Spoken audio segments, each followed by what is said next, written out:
welcome to this edition of The Current Report, our weekly roundup of what's happening in the world of digital media. I'm Kat Vesce, filling in for our usual host, Damian Fowler, from sunny Los Angeles.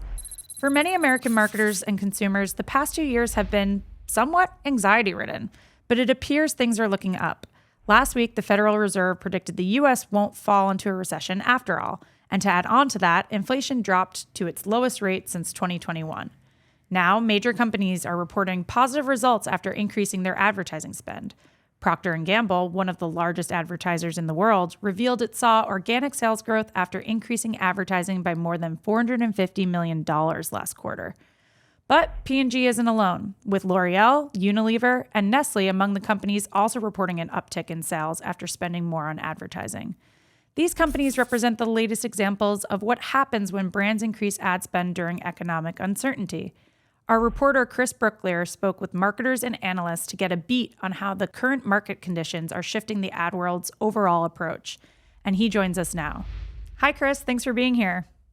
Thank you. So what were the biggest takeaways from your conversations? What are some of the things marketers are focused on right now?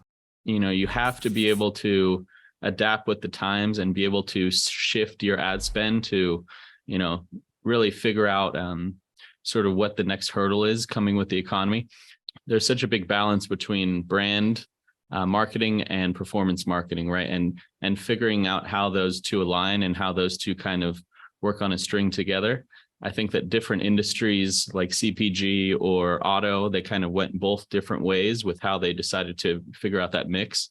But those were some of the big keys that I learned from this. Yeah, tell me a bit more about that. Predictably, no two verticals are alike. Can you describe how these two industries, CPG and auto, have adapted their marketing strategies for the current environment?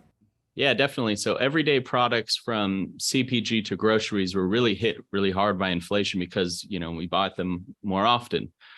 And what happened here was CPG went more into performance marketing to try to track the customers that they've had before. But what happened here was customers started trading down to cheaper products to try to combat that inflation.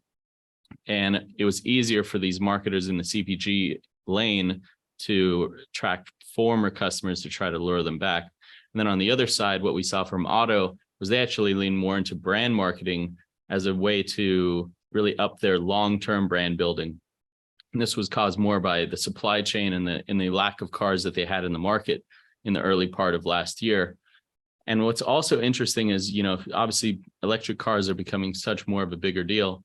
And I think this plays into the long-term brand building, right? Because you want to establish yourself as a player in the electric car market.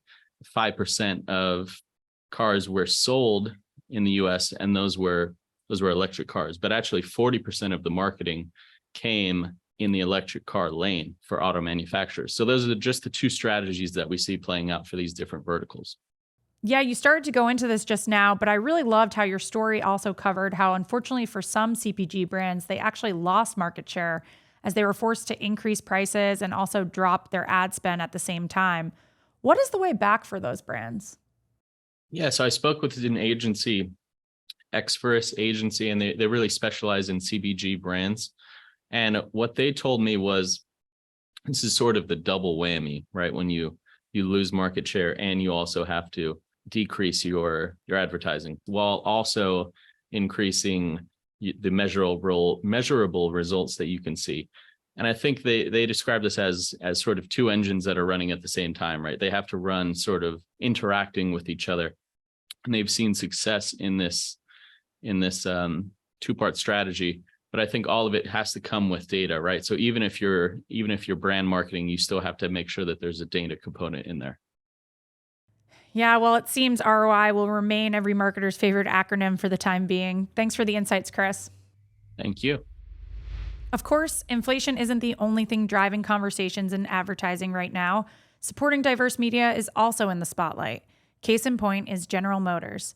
GM has doubled its ad spend for Black-owned media in the last 2 years, and the auto giant has plans to double it again to 8% by 2025. Helping lead that charge is GM exec Brianne Bullis-Marshall, who says the drive to spend more isn't just an ethical one, but also fills a growing business need. We recently spotlighted Bullis Marshall and why she hopes diverse media spending will become a regular part of a company's strategy instead of a dedicated line item in the future. To read the full story, head to thecurrent.com. Next, here's our weekly roundup of what's making news across the internet. Spanish language network TelevisaUnivision reported its best upfront in nearly a decade, bucking the trend of what some analysts are calling a slow upfront season.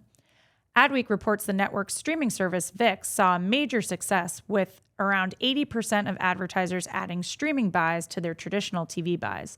That's up a staggering 70% from last year.